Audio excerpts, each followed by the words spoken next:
Bonjour, influence du réchauffement climatique en plongée à Marseille. Alors je vais parler de ce sujet qui est touchy. Effectivement, on parle beaucoup de réchauffement climatique, d'augmentation du CO2, etc. Quel réel impact on voit à Marseille?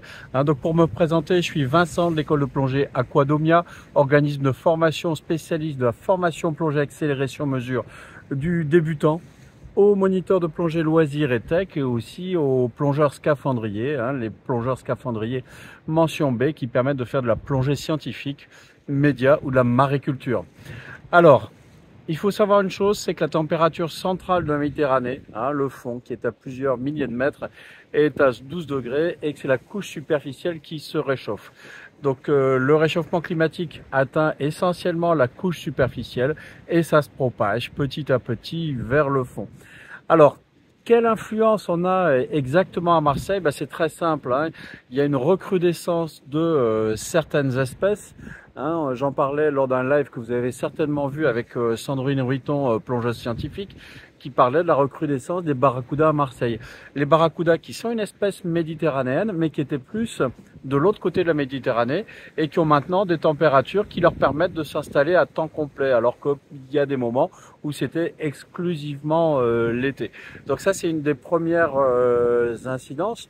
On a toujours l'apparition de plus en plus fréquente d'espèces lesseptiennes, donc qui viennent par le canal de Suez, qui a été fait par Ferdinand Lesseps, qui rallie la mer Rouge à la Méditerranée. Je pense notamment au Girelpan, qui elle aussi qui était plutôt basée sur le sud de la Méditerranée, Méditerranée orientale, et qui viennent de plus en plus à la Méditerranée occidentale et qui sont maintenant de la faune fixée. Ensuite, le dérèglement climatique fait qu'on a aussi des vents qui sont un petit peu différents. Avant, j'avais coutume de dire 14 juillet, 14 degrés, 15 août, 15 degrés, tout simplement parce qu'on avait des grosses vagues de Mistral qui faisaient un phénomène d'upwelling, c'est-à-dire que c'est l'eau du fond qui remonte et l'eau chaude qui s'en va, qui est ramenée après par le Ligure, le courant qui tourne au sein de la Méditerranée. Et donc ces épisodes ont eu tendance ces dernières années à disparaître, notamment en 2022 où on a eu un phénomène de température très élevée persistant entre 26 et 28 degrés et ça jusqu'à des profondeurs conséquentes, de 20 à 25 mètres. Et là c'est essentiellement un phénomène qui a eu lieu donc il y a 2 ans en 2022 qui a fait que les gorgones, alors surtout les gorgones rouges,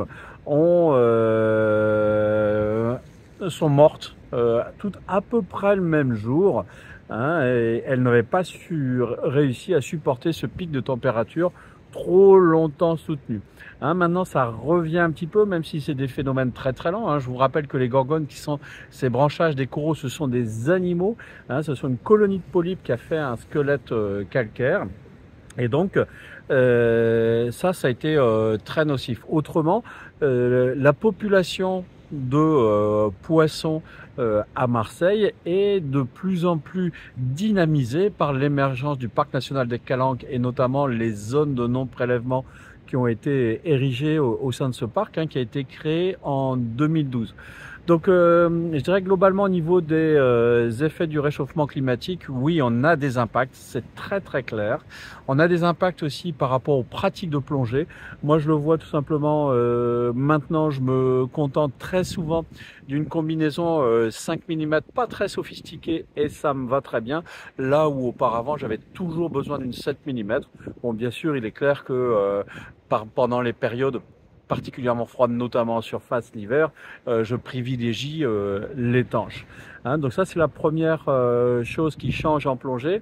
L'autre impact, c'est aussi la recrudescence des otites. Vous savez que le mal d'oreille vient un peu des otites barotraumatiques, mais tout simplement des otites de plage. Quand on va se baigner dans une eau très chaude, c'est chargé en bactéries et ça peut attaquer le conduit auditif externe. Donc je renouvelle mes conseils de mettre de l'huile d'amande douce, ou du Panorette qui se trouve en pharmacie avant de plonger. Et c'est tout. Après, hein, bien sécher, bien rincer les oreilles à l'eau douce, les sécher avec quelque chose de très propre. Ça suffit généralement pour prévenir des otites. Après, je renouvelle aussi mes conseils en ce qui concerne la préservation de l'environnement. Éviter les crèmes solaires, même les crèmes qui sont soi-disant moins nocives pour le corail. La meilleure des protections solaires, hein, c'est encore de se couvrir le plus possible avec une casquette, avec un t-shirt. Il y a des t-shirts très bien anti-UV maintenant, et ça vous évite d'être tout gras, etc. Et de mettre cette pellicule à la surface de l'eau qui empêche le phénomène de photosynthèse de se réaliser. Donc, et vous, comment avez-vous constaté le réchauffement climatique chez vous en plongée? Qu'est-ce que vous avez constaté? Ça m'intéresse de le savoir. Et puis si vous avez aimé cette vidéo, je vous invite à poster un petit pouce. Si vous ne l'avez pas aimé, je vous la rembourse. N'hésitez pas à poser vos questions sur la formation plongée en commentaire. Et je vous rappelle que sur le site aquadomia.com, vous avez plusieurs guides gratuits à télécharger hein, concernant la faune, sur les tortues, sur les poissons de Méditerranée, les poissons de Cozumel au Mexique, les poissons de Martinique, et aussi un guide gratuit que Terre Sauvage a réalisé sur le parc des Calanques, qui date un peu, mais ils nous ont donné l'autorisation de le diffuser. Merci beaucoup. À bientôt.